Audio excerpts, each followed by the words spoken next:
Բարի երեկո, 168 TV եթերում ռևյուն է, տաղավարում այսօր իմ հյուրը Արցախի նախկին արտգործնախարար Հայաստանի Հանրապետության արտակարգ եւ լիազոր դեսպան Արման Մելիքյանն է։ Բարև ձեզ, պարոն Մելիքյան, շնորհակալ եմ մեր հրավերն ընդունելու համար։ Բարև ձեզ, բարև ձեզ։ Մենք արդեն մի քանի օր շարունակ վերլուծում ենք Պուտին-Փաշինյան ապրիլ 1-յան հանդիպումն ու բանակցությունները Կրեմլում, որոնք լայն քննարկման առարկա դարձան թե Հայաստանում, թե Ռուսաստանում, երկու հասարակություններում, լրատվական դաշտերում։ Ռուսաստանի նախագահի մամուլի խոսնակ Պեսկովը Զարուբինի հաղորդմանը տված մեկնաբանությունում ասել է, որ փակ դռների հետևում զրույցը տևել է մոտ 2 ժամ եւ ել ավելի անկեղծ ու բաց է եղել, քան տեսախցիկների առաջ։ Ըստ ձեզ, ինչու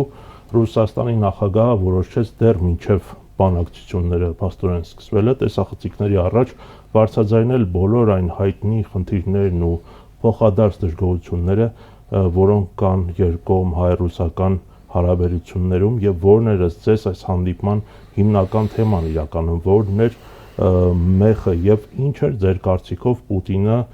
մեծ հաշվով հասկացնում Փաշինյանի, որ իրենք ամեն ինչ շատ լավ հասկանում են, ամեն ինչ շատ լավ տեսնում են եւ պետք չէ այսպես ասած մանր խորամանկություններ անել կամ խաղեր տալ, առավել եւս աշխարհաքաղաքական խաղեր։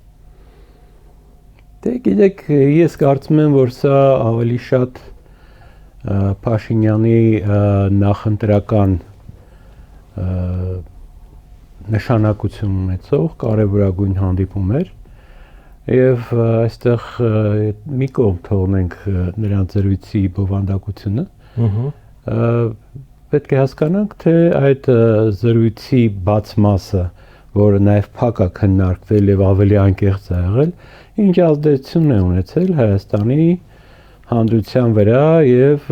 ինչ մեկնաբանությունների տեղիք է տվել ռուսական մասնագիտական շրջանակներում, որտեղ մեծ հաշվով կարծում եմ, որ ռուսաստանյան հանրության համար, եթե բացառենք հայ համայնքը, այդ հանդիպումը որևէ էական նշանակություն չի ունեցել։ Այն ներհայկական հետաքրքրություն ներկայացնող հանդիպում էր եւ էֆեկտը ըստ իս այն էր, որ ոգևորվեցին Հայաստանի ռուսամետ ուժերը, ոգևորվեցին Հայաստանի Փաշինյանասեր ուժերը եւ այդ առումով կարծես թե բոլորը ստացան այն, ինչ որ կուզեին ստանալ Մոսկվայից եւ Պուտինի շուրթերով։ Մենք պետք է նաեւ նախորդող իրադարձությունների համատեքստը այս առումով նկատի ունենանք այն, որ 20 թվականից ի վեր Ռուսաստանի վարկը Հայաստանում էապես նվազել է եւ Ռուսաստանի հանդեպ վերաբերմունքը շարքային քաղաքացու մոտ բավական լուրջ բացասական երանգներ է ստացել եւ դա Մոսկվայում հնարավոր չէ որ չիմանան։ Այլ հարց է, որ ռուսական իշխանությունները սովոր են եւ սովորել են օգտագործել այլոց վերաբերմունքը իրենց նկատմամբ, իրենց շահերից ելնելով, լինի այդ վերաբերմունքը բացասական թե դրական։ Եվ այդ տեսանկյունից, ասենք, Փաշինյանի իշխանավարությունը Հայաստանում այս ամբողջ ընթացքում Ռուսաստանի համար որևէ խնդիր երբևէ իրականում չի առաջացրել։ Ոչ երկկողմ մակարդակում, ոչ էլ միջազգային հարթակներում։ Այսինքն այն հռետորաբանությունը, որ կիրառվում է, հաճախ մեղադրանքներ, հաճախ այսպես դժգոհություններ, հարաբերությունների պրակտիկ կողմի վրա որևէ կերպ իրականում չի անդրադարձել։ Եվ սա ուղղակի հիշենք։ Հիմա եթե Ռուսաստանը գիտի, որ Հայաստանում իր նկատմամբ վերաբերմունքը մեղմ ասած վատթարացել է այս վերջին 5-6 տարիների ընթացքում, դա նշանակում է, որ այն անձինք, ում Ռուսաստանը սատարելու է, Հայաստանում այդ մարդկանց նկատմամբ վերաբերմունքը վատթարանալու է հենց այն պատճառով, որ նրանց սատարում է Ռուսաստանը։ Եվ ընդհակառակը շատ պրիմիտիվ է,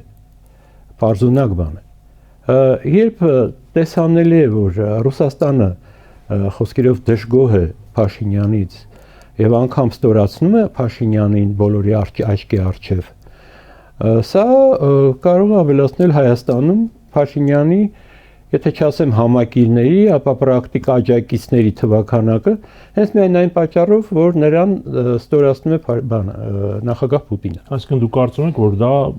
հրապարակային ստորացում էր։ Դե ինչ որ առումով այո, կարելի է այդպես էլ ասել։ Բոլոր դեպքերում այդ ստորացումը փոխադարձ էր, որտեվ Փաշինյանն էլ իր կողմից Պորտը տեղը դրեց, ոնց։ Դե ասում եմ, որ պորտը տեղը դրեց։ Փաշինյանական կողմնակիցների բանն է։ Դրա համար ես հենց սկզբից ասացի, որ եւ ռուսասերներն են ոգևորված եւ Փաշինյանի կողմնակիցներն են ոգևորված, այսինքն այդ հանդիպումը ներքաղաքական տեսանկյունից իր դերը կատարել է։ Այլ խնդիրը թե չեզոք ընտրողի վրա այնինչ ազդեցություն է ունեցել։ Իսկ ազդեցությունը արդեն իմ ասացի հիմա վրա կարելի է մոտավորապես ենթադրել, որ ընդհանուր առմամբ այդ ազդեցությունը ավելի շատ հօգուտ Փաշինյանին էր եւ ի վնաս Կարապետյանի, քան ընդհակառակը։ Դուք շատ հետաքրքիր ու կարևոր հանգամանքի վրա ինձ թվում է ուշադրություն հրավիրեցիք, որ իմ մոտ էլ է տպավորությունը, որ ավելի շատ այսպես ներքին լսարանի վրա էին փորձում երկու ղեկավարները խաղալ, որովհետեւ դիսկուրսներ էին առաջ քաշում, որ կարծես թե իրանք առաջնային չեն մեծ հաշվով հանրություն, օրինակ Եվրամիության հարցը, Եվրամիություն ԵԱՏՄ հարցը, ասենք ով էր վերջին անգամ հիշում կամ խոսել Եվրամիություն թե ԵԱՏՄ այս երկընտրանքի մասին, կամ Փաշինյանը իր այդ անարցախ Հայաստանի Հանրապետության քարտեզը դրոշի կրծքին կպցրած գնացել էր այնտեղ եւ Ռուսաստանի նախագահին ասում էր Ղարաբաղյան շարժումը պետք է չշարունակվի։ Մի հատ այս հարցն էլ տամ էլ, այսինքն Փաշինյանը արդեն սկսել է միջուկային գերտերության ղեկավարներին թելադրել քաղաքականություն։ Եթե այդ հարցում շահերը համընկնում են, ինքը կարող է այդ առումով նախաձեռնող լինել եւ կրակն իր վրա վերցնել, որտեղ բոլոր դեպքերում ռուսական կողմի համար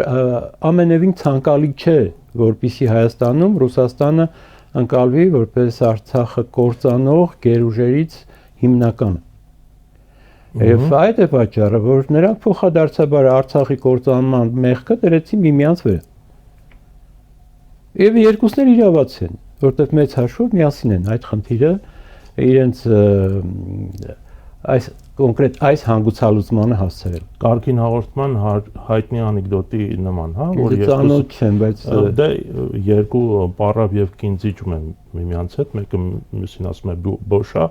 մեկը մյուսին ասում է փչացած եւ այդտեղ պահակն է միջամտում, ասում է աղջիկներ ջան, մի վիճակ, երկուսդ էլ ճիշտ է, իհարկե մի քիչ կոպիտ համեմատություններ։ Դե համեմատությունը ամեն դեպքում ճշմարտացի։ Բայց քանի որ Ղարաբաղի մասին խոսեցինք եւ դա առանցքային հարցերից մեկն է, հիմա Պուտինը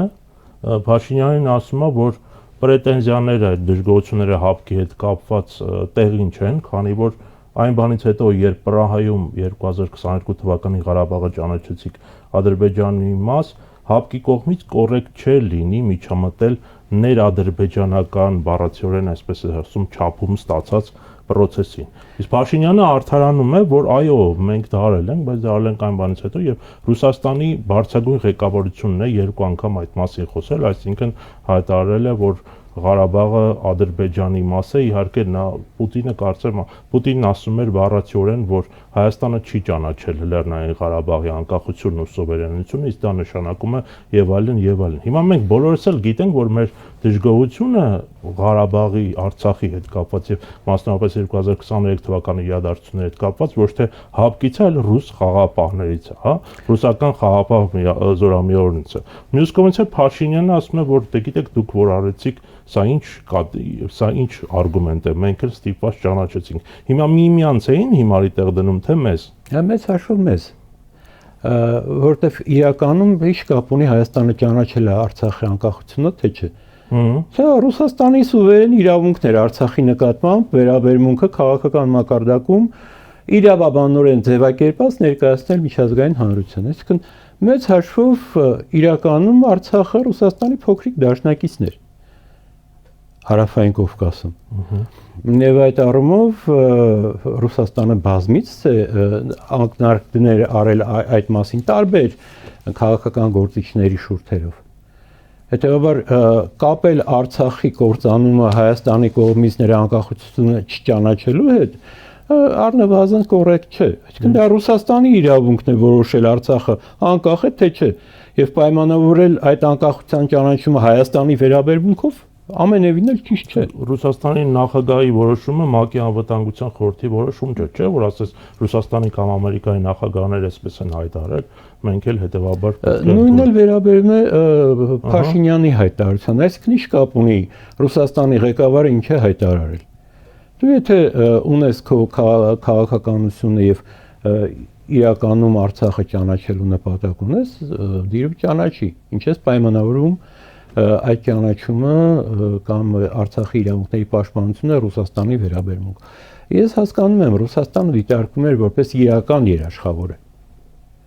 Հայաստանը որպես այդպիսի երաշխավոր հռչակված հայտարարված էր, բայց հրաժարվել էր գործնականում այդ երաշխավորի պարտականությունից, ընդ որում ոչ Փաշինյանի օրոք արդեն։ Փաշինյանը իր հերթին է դա արել։ Բայց բացի հապկից, ընդհանրապես հապկի մասին զրույցները հայ-ռուսական ռազմավարական համագործակցությունից ուշադրություն շեղելու միջոց է, որտեղ անկախ նրանից մենք բոլորս հապկի անդամ ենք թե ոչ, կա հայ-ռուսական ռազմավարական համագործակցության վերաբերյալ պայմանագիր եւ այդ պայմանագրի շրջանակներում առնվազն Ադրբեջանի հարձակումները ընդդեմ Հայաստանի սուվերեն տարածքի պետք է կասեցվեին համատեղ ուժերով։ Եվ եթե հապկը չէր միջամտում, դրան պետք է միջամտեր Ռուսաստանը։ Որում Ռուսաստան առանց Ռուսաստանի հապկը իհարկե չէր միջամտել։ Այսինքն երկու դեպքում էլ ռուսական ազդեցությունը որոշիչ էր։ Իսկ հայ-ռուսական երկկողմ պայմանագիրը ի տարբերություն հապկի գործնական մեխանիզմ է։ Ճիշտ եմ։ Այո։ Եվ այդ իսկ պատճառով միգուցե հիմնական շեշտը դրվեց հապկի վրա, որպեսզի հայ-ռուսական հարաբերություններում այս կնճիռը չերևա այդքան։ Իսկ ինչ կնճիռ կա հայ-ռուսական մասնապես ռազմական։ Պիտի աջակցեին, պիտի միջամտեին եւ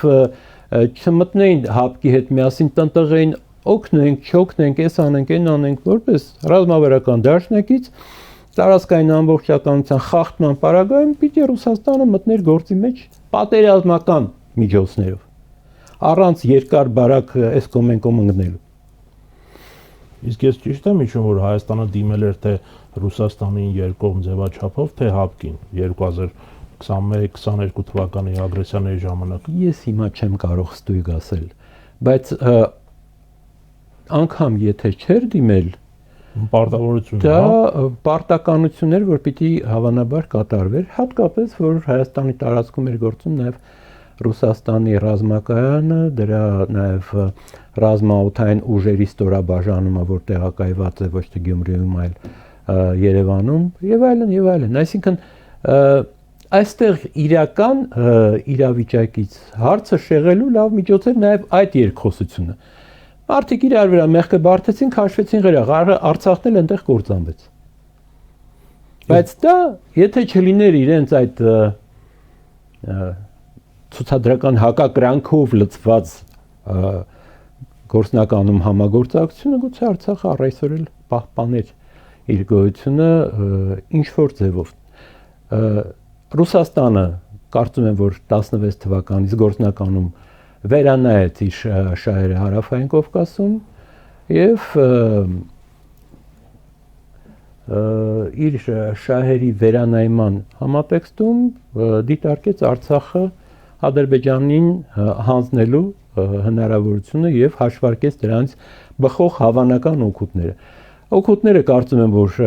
այդպես էլ տեղ չհասան, իսկ մեզ հասցված վնասը կենսական է եւ դրա հետևանքները հաղթահարված չեն։ Այդ պարագայում ինչու է Պուտինը փաստացի հիմա բարձրացնում Ղարաբաղի հարցը, լավ կամ վատ ինչ կոնտեքստում մի ուրիշ հարց է։ Դե այստեղ կրկին Արցախի խնդիրը բարձրացնելը եւ Փաշինյանի կողմից տղամարդավարի հակադարձելը աշխատում է հօգուտ Փաշինյանի։ Հակառակ նրա, որ Արցախը հանձնված է։ Պարադոքս է, բայց այդպես է։ Ուզում եք ասել, որ Փաշինյանի նախընտրական քարոզարշավներ, աջակցություններ Փաշինյանին։ Ամեն դեպքում այդ քարոզարշավի համար մեծ հաջողություններ խնդրի այս տեսակ արծարծումը։ Ի վերջո հանրագումարը այս զրույցի այն էր, որ պարզապես հասկանալի էր, որ նրանք համաձայն են, որ Արցախի խնդիրը պետք է փակվի, երկուսն էլ։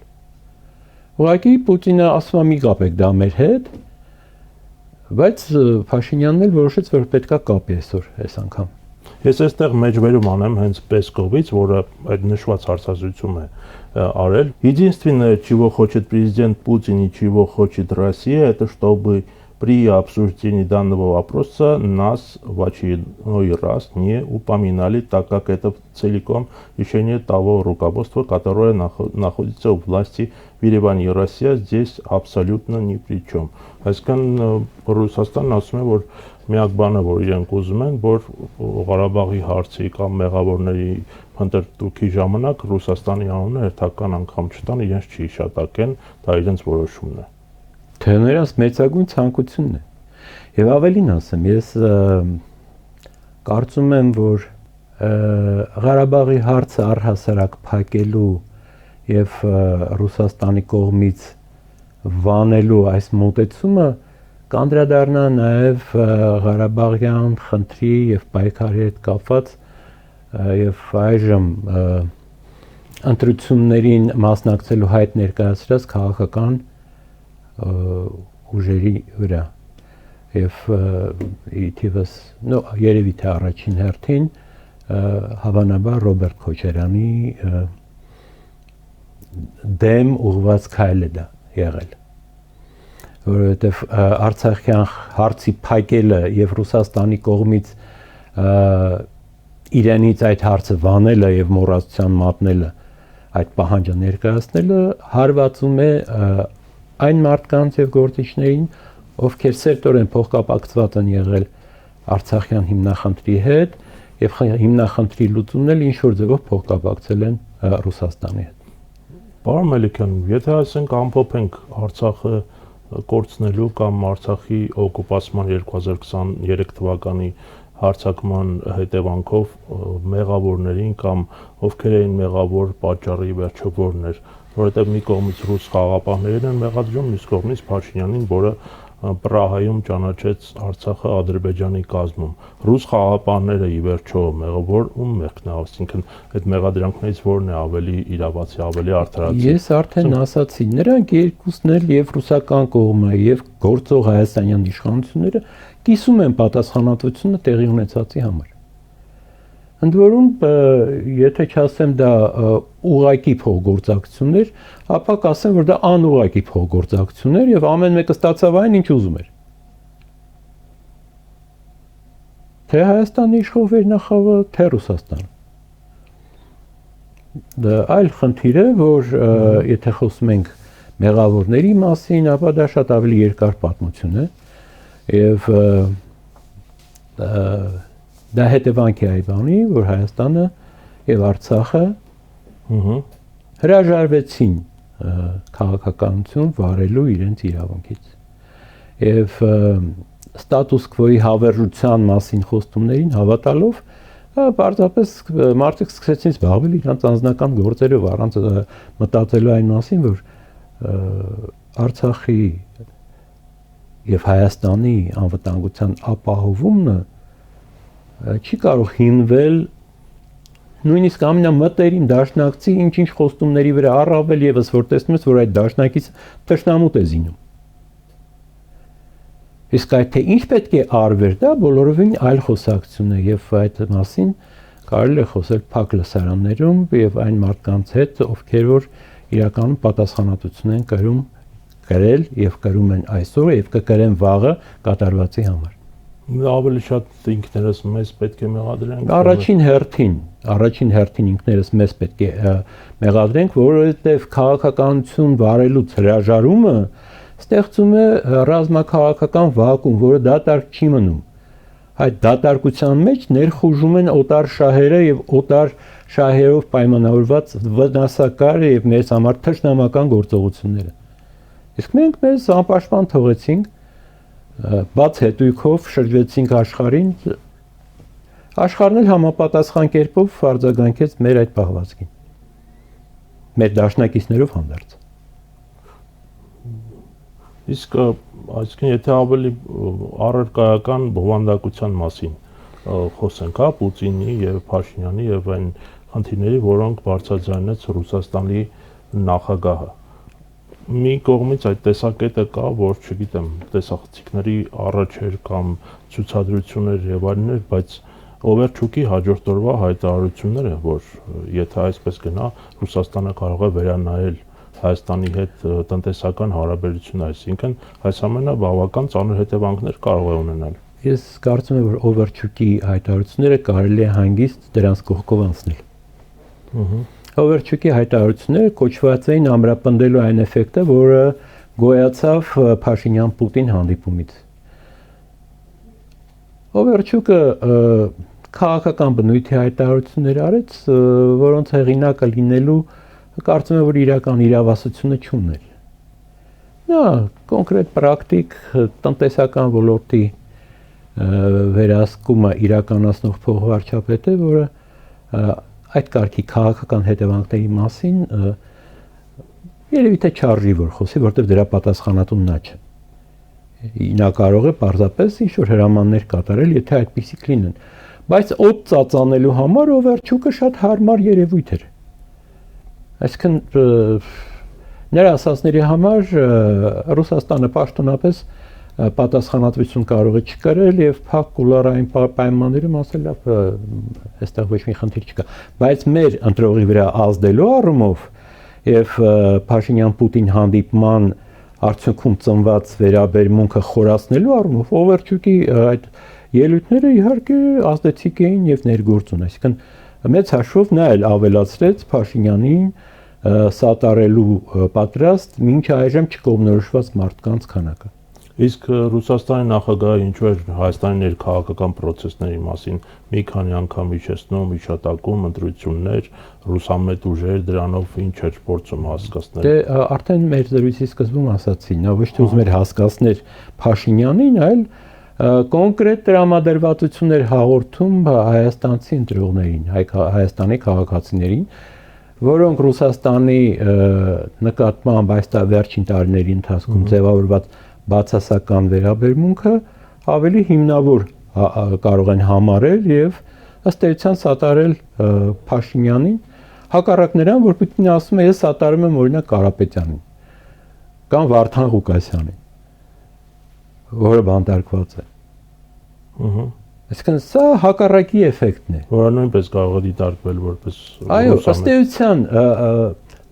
Պուտինի կողմից զրույցը վարվեց այնպես, որ Ռուսաստանի պաշտոնական դիրքորոշումների նկատմամբ կասկած չի կարող առաջանալ։ Այսինքն եթե ասում է, որ Կարապետյանի ճակատագրով ինքը մտահոգ է, դա հենց ընկալվում է, որ մտահոգ է, բայց Ռուսաստանի մտահոգությունը Կարապետյանի ճակատագրով Կարապետյանի հանդեպ բացասական վերաբերմունքը կարող է խորացնել հայ ընտրողների մեջ։ Հենց միայն այն պատճառով, որ դա անում է Ռուսաստանը։ Եվ նույնը Փաշինյանի նկատմամբ։ Փաշինյանին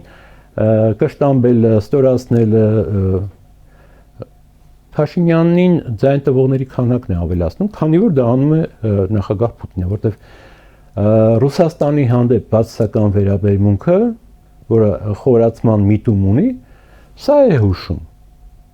Բայց հետաքրքիր գիտեք որն է, որ իհարկե դուք ասում եք դժգոհությունը, բացասական վերաբերմունքը, բայց ոնց որ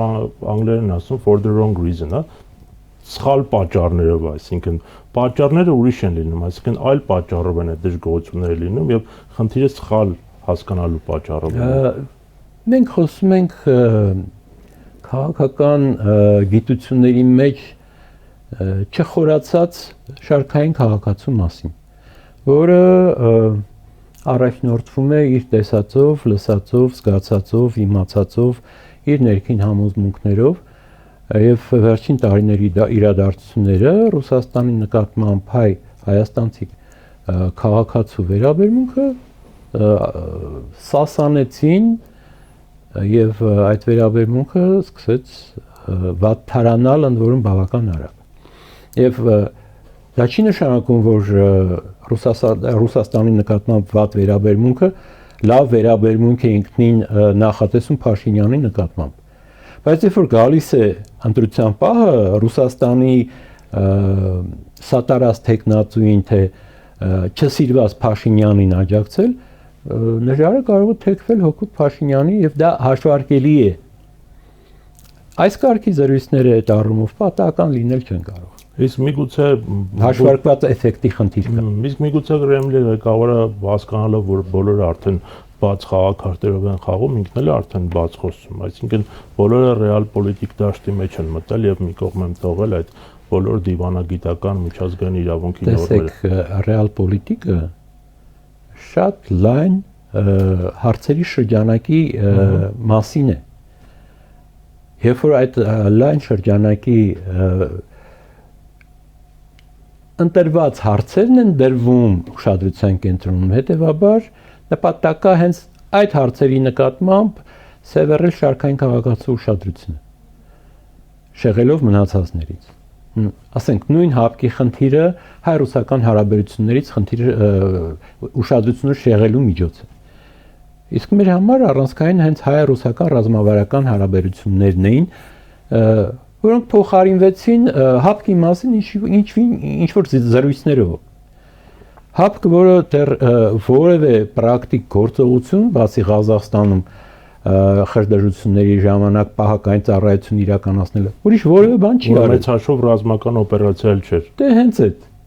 Որևէ այլ խոշոր օպերացիա չի վաստակել, չէ՞։ Այո, այսինքն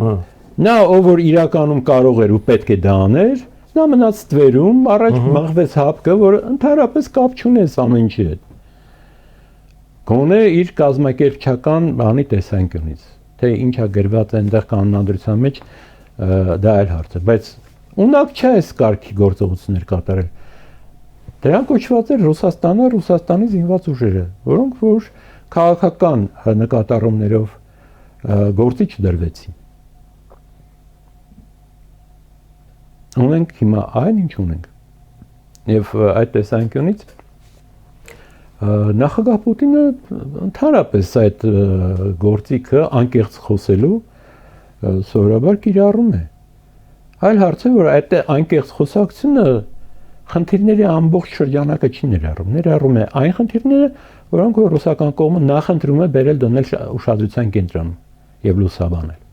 Այդ դուք եղել եք դիվանագետ, դեսպան, մասնակցել եք, կարծում եմ, բազմաթիվ այսպիսի հանդիպումների, այսպիսի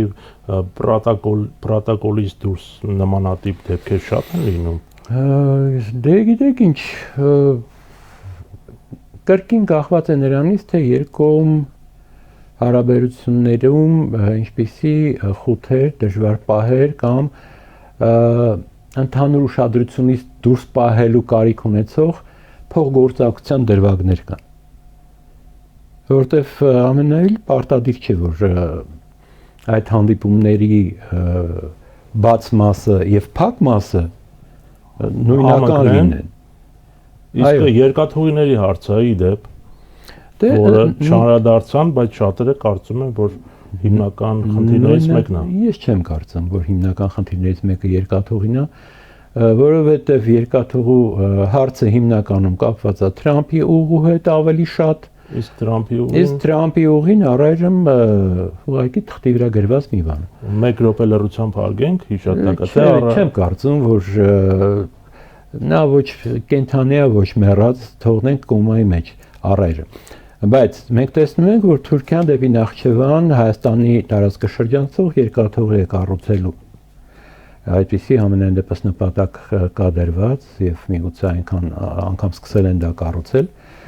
Ըստ էության հայաստանյան հատվածը երկաթուղու, որ կարող էր Կարսը միացնել Սադարակ Նախճեվանի հետ, դա անտեսված է կամ շրջանցված է։ Այսինքն բոլոր դեպքերում Թուրքիան եւ Ադրբեջանը նախընտրում են Հայաստանի տարածքով հնարավորինս քիչ անցնելիք ճանապարհ ունենան, իսկ մեղրու հատվածն էլ այդ առումով կարող է շատ հետաքրքիր իր կարգավիճակի բերումով լրացուցիչ հետաքրքրություն առաջացնել հենց Թուրքիայի եւ Ադրբեջանի մոտ ապագայի տեսանկյունից։ էլի կախված նրանից դուրս կգա Թրամփի ուղին կողմից թե չէ։ Բոլոր դեպքերում ես կարծում եմ, որ երկաթուղիների հարցը ռուսական կողմի համար այս բանի առաջնահերթություն չի եւ նրանք դրա մասին ասում են, բայց այս բանին դա առաջնահերթություն չի նաեւ հայկական կողմի համար, քանի մեղրի հատվածը կառուցված չէ, կամ դրա կառուցման հեռանկարը դեռ բարձ չէ, բարձված չէ։ Ոստի այդ առումով հայ-ռուսական համագործակցությունը երկաթուղու կառուցման ինչ փոքրիկ հատվածների հետ կապված դա այս պահին ավելի շատ էլի այդ քարոզչական էֆեկտը ուժեղացնելու նպատակ ուներ, քան պրակտիկ ինչ-որ խնդիր էր։ Բայց կարծում եք Ռուսաստանը կհամաձայնի երկաթուղիները երրորդ կողմին վաճառելուն, որ ամենայն հավանականությամբ կարող է լինել Ղազախստանի եւ սա վտանգավոր չէ արդյոք Հայաստանի համար։ Ռուսաստանը բոլոր դեպքերում ներկա է այստեղ եւ չի ցանկանա, որ իր ձեռքի տակ հայտնված ենթակառուցվածքը փոխանցի որևէ մեկ ուրիշի, անգամ դաշնակից Ղազախստանի։ Միևնույն ժամանակ մենք լուրեր ենք տեսնում այս օրերին, որ սկսել են խոսակցությունները երկաթուղու Աբխազիա-Վրաստան հատվածի վերաբացման մասին եւ Աբխազիայի ափամերձ շրջանում լոգիստիկ կենտրոն է կառուցվել, որը կարող է օգտագործելի լինել հենց դեպի Հայաստան բեռների տարանցման համար, այսինքն սա հին խոսակցության թարմացում է, որ ունի բավական այսպես պրակտիկ շարունակության հեռանկար, բայց կրկին դա այսօրվա հարց չի։ Բայց այն, որ Հայաստանում կոնցեսիան վերավաճառելու խոսակցությունը բացվել է եւ դրան զուգահեռ այս խոսակցությունն է բացվել աբխազական երկաթուղու հետ կապված, դա ուշագրավ է։ Դա ուշագրավ է։ Իսկ եթե անդրադառնանք տնտեսական հարաբերություններին Հայաստան-Ռուսաստան կամ տնտեսական կախվածությանը, նույն գազի գնի հարցին, էներգետիկ համագործակցությանը, գազի գնի հիշատակումը մասնավորապես հաշվի նկատի ունենալով Պուտինի կողմից եւ համեմատությունը եվրոպական երկրներին $600 են վաճառում, Հայաստանին վաճառում են սահմանին $177.5 եւս մի մեջբերում Պեսկովից У вас есть интеграция в виде ЕАЭС, Евразийская տնտեսական միություն, и вы зарабатываете там деньги, и немалые деньги, и ваше членство ЕАЭС дает вам возможность сейчас развивать с повышенными темпами. Они гораздо выше, чем средний пояс СНГ, и гораздо выше, чем у нас в Российской Федерации. И мы говорим, что на определенной стадии, если вы пойдете дальше с Евросоюзом, то наши две системы, они сочетаются, это разные две системы, и вам в какой-то момент нужно будет сделать выбор. Ինչ-որ մի պահի, եթե դուք շարունակեք Եվրամիության հետ, դուք ինչ-որ պահի պետք է ընտրություն կատարեք։ Ինչ եք կարծում, եթե Փաշինյանի այս քաղաքականությունը շարունակվի կամ Փաշինյանի իշխանությունը շարունակվի, Ռուսաստանը կարող է իրոք գնալ կտրուկ տնտեսական քայլերի, օրինակ գազի գինը բարձրացնի կամ ինչ-որ ընտրության առաջ կանգնեցնի Հայաստանը։ Այսքան տարի մենք գազի գնի մասին ընդհանրապես խոսակցություն չենք լսել։ Գազի գինը կայուն ոնց որ եղել է տարիներ շարունակ, այդպես էլ մնացել է ու կմնա։ Մեկ էլ 2013-ին, չէ՞, երբ Պուտինը եկավ։ Բոլոր դեպքերում էս ամենը ինչ-որ ձևով իրավիճակը լարելու մոտիվացիա ստեղծող զրույցներ են։ Սա Հայաստանի նախընտրական ժամանակահատվածի համար նախատեսված թեմաներն եւ բովանդակություններ, որը նպատակ ունի Հայաստանում որոշակի նախընտրական տրամադրություններ ձևավորել, այսքան մի բան։ Ես ուրիշ բան այստեղ առայժմ չեմ տեսնում։ Ոչ մի լուրջ տնտեսական հետևանք այս ամենը չի կարող ունենալ, այդ պոտենցիալը չունի այս բանին։ Ինչ վերաբերում է Եվրամիությանը, Հայաստանի իշխանությունները որոշում են կայացնել, որ Եվրամիությանը ինտեգրվելը ճիշտ է։ Դա առայժմ սա է, այսինքն դա հայտ չկա ներկայացված։ Օրինակից առաջին ընթերցմամբ է ընդունվել, երկրորդ ընթերցմամբ չի ընդունվել։ Հա, ես անգամ դա հետաքրքիր չեմ էլ հետևել։ Սրանք հարցեր են, որոնք իրական լուծումներ չունեն, բայց հարցեր են, որոնց միջոցով տրամադրություններ են ձևավորվում։ Իսկ տրամադրություն ձևավորելը հասարակությանը կառավարելու գործիք է։ Եվ մենք պետք է սրանից ելնենք եւ սա ամբռնելով վերաբերվենք այդ ամենին։ Թե մեր իշխանությունների պահվածքին, թե մեր ընդդիմության պահվածքին, թե օտար պետությունների վերաբերմունքին Հայաստանի հանդեպ։ Շատ լավ։ Ադրբեջանն ու Թուրքիան Կարս քաղաքում կանցկացնեն Հեյդար Ալիև 2026 համատեղ զորավարժություն։ Տեղեկությունը հայտնել է Ադրբեջանի պաշտպանության նախարարությունը, նշելով, որ զորավարժությունն անցկացվելու է ադրբեջանա-թուրքական ռազմական համագործակցության միջկառավարական համաձայնագրի շրջանակներում։ Ադրբեջանի ՊՆ-ն նաև նշել է, որ Ադրբեջանի առանձին համազորային բանակի ստորաբաժանումներն արդեն մեկնել են Նախիջևանից Կարս զորավարժությանը մասնակցելու։ Ձեր կարծիքով պետք է ուշադրություն դարձնենք նմանատիպ զարգացումներին թուրք-ադրբեջանական հարաբերություններին եւ անցնելով ռեգիոնալ իրավիճակին, տեսնում եք արդյոք Իրանի դեմ պատերազմը ամբողջ հարցն այն է, թե ով պետք է դրան հետևի։ Եթե խոսքը գնում է Հայաստանի իշխանությունների մասին, ապա սա Հայաստանի անվտանգության երաշխավորի մասնակցությամբ զորավարժություններ են։ Ասվել է, որ Ադրբեջանը Հայաստանի անվտանգության երաշխավորն է, Հայաստանն էլ Ադրբեջանի անվտանգության երաշխավորն է։ Ես ուզում եի հարցնել։ Այսինքն սա Հայաստանի իշխանությունների համար Հայաստանի անվտանգության երաշխավորների համատեղ զորավարժություն է, որը երևի թե ուղղված է նրան, որ այդ անվտանգության երաշխավորությունը ավելի հիմնավոր լինի։ Աբսուրդ չէ, բայց այդ հայտարարությունը այդ անվտանգության երաշխավորը շարունակում է օկուպացիաց պահել Հայաստանի տարածքները։ Կրկին դա էլի այսօրվա նախընտրական քարոզչության տերմինաբանությանը բնորոշ դրվագներից մեկն է եւ մեծ հաշվով սա վարվող քաղաքականության հետ համընկնող մոտեցում է։ Ընդ որում սա նաև ցույց է տալիս, որ մենք ու Ադրբեջանը ռուսների դեմ ենք, մանավանդ որ ադրբեջանական կողմը ռուսական կողմի խոսույթը քննադատության է ենթարկել Փաշինյան-Պուտին հանդիպման մասին է խոսքը, այսինքն այդ հանդիպման ընթացքում եւ դրանից հետո ռուս պաշտոնյաների արտահայտությունները Արցախի վերաբերյալ Ադրբեջանի համար անընդունելի են։ Այնտեղ հիստերիա է սկսվել։ Այսինքն փաստացի ստացվում է, որ մենք ու Ադրբեջանը Ռուսաստանի նկատմամբ մոտավորապես նույն դիրքորոշումը ունենք եւ քննադատում ենք եւ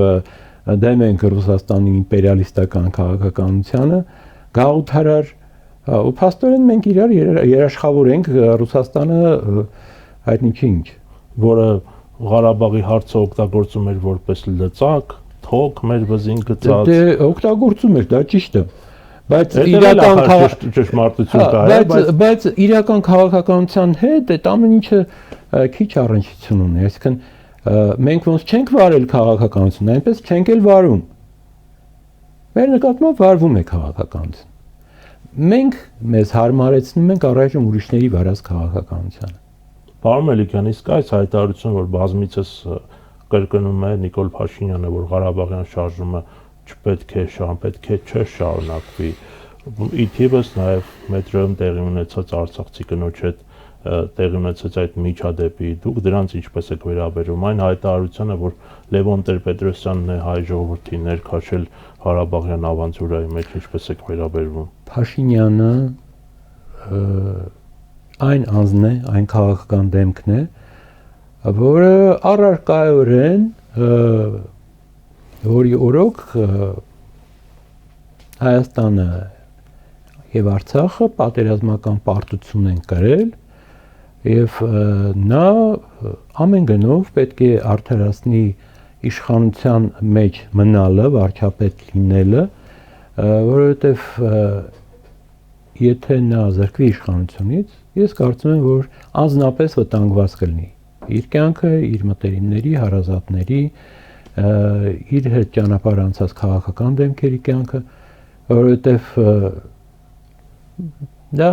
սովորական բան է, մարդիկ փորձում են խաղության նոխազ գտնել։ Իսկ ստեղ խնդիրն այն է, որ յուրաքանչյուրն է փորձում խթավության նոխազ գտնել։ Ոմանց համար դա Փաշինյանն է, Փաշինյանի համար Տեր-Պետրոսյանն է կամ Քոչարյանը, բայց Ղարաբաղյան շարժումն ավարտելու մասին որոշումը ես մեր զրույցի ընթացքում դա ակնարկեցի, առաջին հերթին այս պահին հարվածում է եւ ՀԱԿ-ին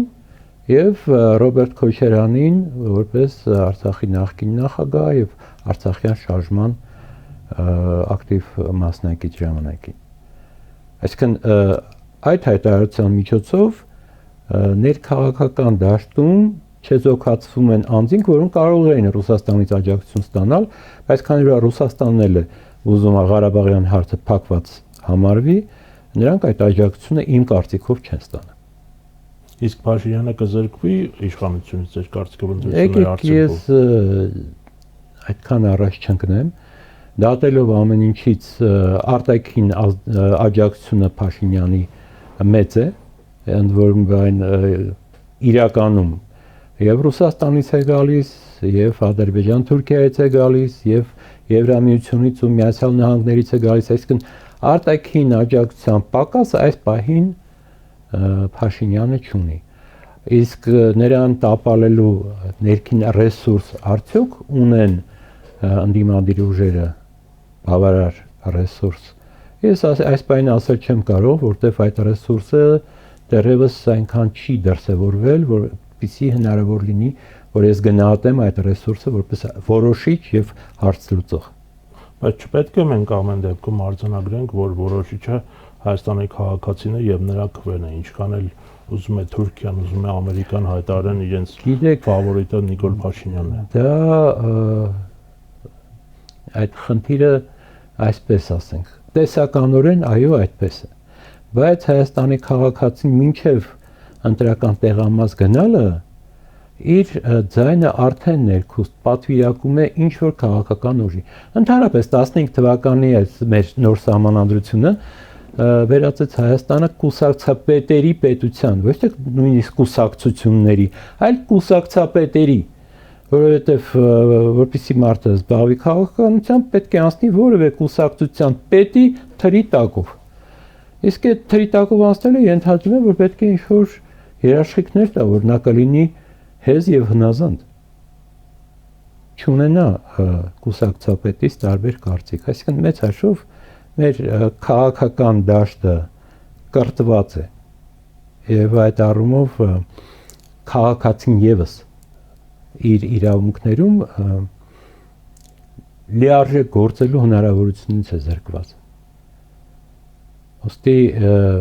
ընդունելով որ դա քաղաքացու իրավունքն է, ես նաև հասկանում եմ, որ քաղաքացին այդ իրավունքը իրացնելու համար հսկայական խոչընդոտների առջև է կանգնած այսօր։ Լավ, այս հարցնել տամ ձեր թույլտվությամբ հենց ընտրությունների մասին ու կրկին Արցախի հարցի մասին։ Ես երկար եմ մտածում վերլուծում, թե ինչպես կարողացավ 2020 թվականի պատերազմից հետո եւ Ղարաբաղի մեծ մասը հանձնելուց հետո Նիկոլ Փաշինյանը վերընտրվել։ Իհարկե մասնակցությունը ցածր էր, այսինքն 50%-ից ցածր եւ դրա կեսից շատներ հավաքել ԿՊ-ն, բայց ամեն դեպքում կարողացավ։ Իմ բացատրություններից մեկը այն էր, որ չնայած այս ամեն ինչին Նիկոլ Փաշինյանը կարողացավ համոզել, որ սա վերեկցել էին Փաշինյանի ջեբը, որ Ղարաբաղը հանձնվեր, հետո իրանք գային իշխանության։ Հիմա այսպես կարողացավ մոլորեցնել ընտրություններին։ Իսկ ձեր այս ընտրությունները ինչով է մոլորեցնելու։ Դե մոլորեցնելու խնդիր չկա, նա հստակ հակառուսական դիրքի վրա է կանգնած, նա խաղաղություն է խոստացել եւ խոստանում, նա ասում է, որ պատերազմը վատ բան է, մենք պետք է խաղաղության դարաշրջան բացենք, ինչը շարքային մարդու համար ցանկալի մի բան է։ Շատ լավ բան է խաղաղությունը, հա։ Բայց նա իրական այդ պոտենցիալը ունի թե ոչ, շարքային քաղաքացին չի կարող դատել։ Ընդ որում պոտենցիալը ես միայն զենք զինամթերքը չեմ ասում։ Դա քաղաքական ունակություններն են, որոնք թույլ են տալիս արտաքին ագրեսիվ միջավայրի հետ փոխգործակցել այնպես, որ այդ միջավայրը Հայաստանի հանդեպ ոտնձգություններ կատարելուց զերծ մնա։ Ոստի այս պահին ինչ վերաբերում է Փաշինյանի համոզել չհամոզելուն, այդ համոզելու կամպանիայի մի դրվագն էլ Մոսկովյան իր այցներ եւ Պուտինի հետ հանդիպումը։ Բայց շարքային քաղաքացուն համոզելը էլի բազմատար մի բան է, որը բաղկացած է եւ նյութական, եւ զգացմունքային, եւ գաղափարախոսական տարբեր հնարքներով համեմված գործողությունների ծրագրից։ Այդ գործողությունների ծրագիրը Նիկոլ Փաշինյանը իրականացնում է եւ ես առայժմ իր մրցակիցների մոտ այդ հմտությունները դեռևս չեմ տեսել, որ կարողանան այս բանավիճային նախընտրական շրջանում նրա նկատմամբ առավելություն գրանցեն։ Այսինքն իր նկատմամբ ատելությունը, որը այդ հաշվով արդարացված է, մարդկանց մոտ նա վերաուղղորդում է ինչ-որ ուրիշ օբյեկտների վրա, տվյալ դեպքում Ռուսաստանի եւ Պուտինի վրա դեմոնիզացված կերպարներ եւ մեծ հաշվով Ռուսաստանը իրեն այդ հարցում մեծապես աջակցում է։ Պետք է սա էլ հաշվի առնել։ Բայց ասեց Պուտինը հաստատի ասեց, որ իմ ջեբը մի գցի Ղարաբաղի հարցը։ Դες գնացը։ Ասեց, բայց դու ես ասել եւ այդ առումով իրենք երկուսն էլ մի սանդրի կտավ են։ Եվ այդ առումով իրենք միմյանց են աջակցում, միմյանց մեղադրելով այս հարցում։ Այսինքն ամեն մեկը իրենց վանում է մեղքը։ Եվ դրա համար միանգամայն արժանավոր օբյեկտ է գտնում անձինս իր վիզավի իր զրուցակցի։ Այսինքն ոնց եթե ասում ես որ Պուտինն է մեղավոր, բա մենք Պուտինի դեմ գնալ չէին կարող։ Պուտինի ասածն էլ ասած է։ Իսկ Պուտինն էլ ասում պետության ղեկավարից գնաք ու պետությունը ղեկավարից ինչ ես ուզում։ Այսինքն երկու դեպքում էլ յուրաքանչյուրը իրավացի է, բայց արդյունքում կորուստը մեր ընդհանուրն է։ Իսկ իրենք երկուսով շահում են։ Եվ վերջում ռեգիոնալ իրավիճակի եւ Իրանի դեմ ավելի քան 1 ամիս շարունակող պատերազմի մասին տարածաշրջանային եւ արտաքին միջավայրը ձեզ ինչպես հազդում եւ ինչպես կազդի առաջիկայում եւ տեսնում եք արդյոք Իրանի դեմ պատերազմի հնարավոր ելքեր։ Դե հնարավոր ելքերից մեկն այն է, որ Իրանում ռեժիմը կտապալվի քրեապետական։ Բայց պահպանվեց առայժմ պահպանվում է ամբողջ չնայած բոլոր այդ սպանություններին, գլխատմանը, ղեկավարության հարցն այն է, թե որքան երկար են պատրաստ Միացյալ Նահանգներն ու Իսրայելը պատերազմել Իրանի դեմ եւ որքան մեծ կլինի Իրանի ներքին ռեսուրսը այդ պատերազմին դիմանալու համար։ Բայց ես խաղաղությամբ խնդիրը լուծելու ինչպես նախկինում, այնպես էլ այսօր հնարավորություն չեմ տեսնում։ Ճիշտն ասած տարածորեն այս երկու օրը երբ խոսք գնաց բանակցություններով հարցը լուծելու մասին, իրանական կողմը ասաց, որ մեզ լրջագույն երաշխիքներ են պետք է որ Միացյալ Նահանգները տարածաշրջանից հեռանա եւ այլ լրջագույն երաշխիքներ թղթի վրա լինել չեն կարող։ Ընդհանրապես մարդկությունը դրա համար զուգահեռներ տեսա որոշակի։ Մարդկությունը դրա համար հազարամյա պրակտիկ ձև ունի երաշխիքներ ստեղծելու, դա պատանդների փոխանակումն է։ Հիմա եթե Իրանը բանից Թրամփից եւ Նետանյահուից պահանջի, որ իրենց հարազատներին հանձնեն Թեհրան որպես պատանդ, իրենք էլ պարսիկները պատանդ տան ինչ-որ մարդկանց, այն ժամանակ պատանդ, այն ժամանակ պատանդներով այդ հարցը կլուծվի։ Ուղղակի հիմա ժողովրդավարական մոտեցումները թեթևացնում են պատանդի ճակատագիրը, որտեվ մի քանի տարին մեկ ղեկավարները փոխվում են, հետեւաբար պետք է փոխվի նաև պատանդների կազմը ամեն անգամ, բայց պատանդը որպես ինստիտուտ կարող է երաշխավոր լինել, ավելի շուտ երաշխիքներ ստեղծել փոխադարձ չհարցակվելու համար, բայց սա իհարկե զավեշտի ոլորտից է։ Դրա համար պետք է որ Ամերիկայում էլ թագավոր լինի։ Չէ, պարտադիր չի, դրա համար ասացի ժողովրդավարության ներկայիս վիճակը, որ ենթադրում է իշխանափոխություն, այն ժամանակ որ Թրամփին ինչ-որ մեկը գա փոխարինելու, Թրամփի հարազատ պատանդներին հետ կտան, այն մեկի նորեկից պատանդներ կստանան։ Այսինքն դրա համար իդեպ Միացյալ Նահանգները բավական հարմար է, որտեղ ընտրությունից մինչև պաշտոնի ստանձնումը մի քանի ամիս ժամանակ է անցնում, այդ ժամանակը կարող են օգտագործել այդ պատանդների կազմը թարմացնելու համար։ Բայց էլի, սա իհարկե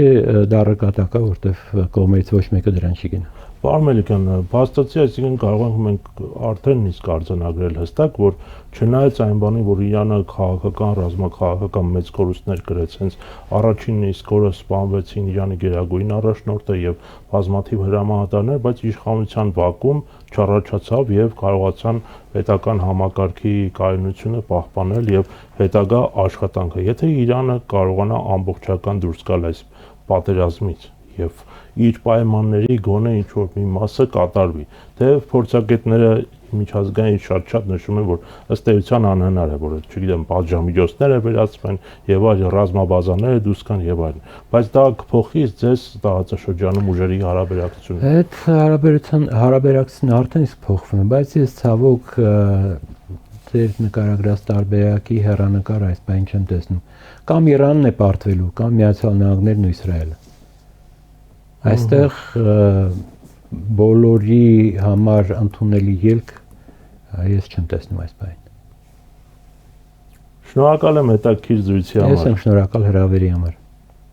160 թեմի հարգելի հետևորդներ, հիշեցնեմ, մենք զրուցում ենք Արցախի Հանրապետության նախկին արտգործնախարար, Հայաստանի Հանրապետության արտակարգ եւ լիազոր դեսպան Արման Մելիքյանի հետ։ Կհանդիպենք։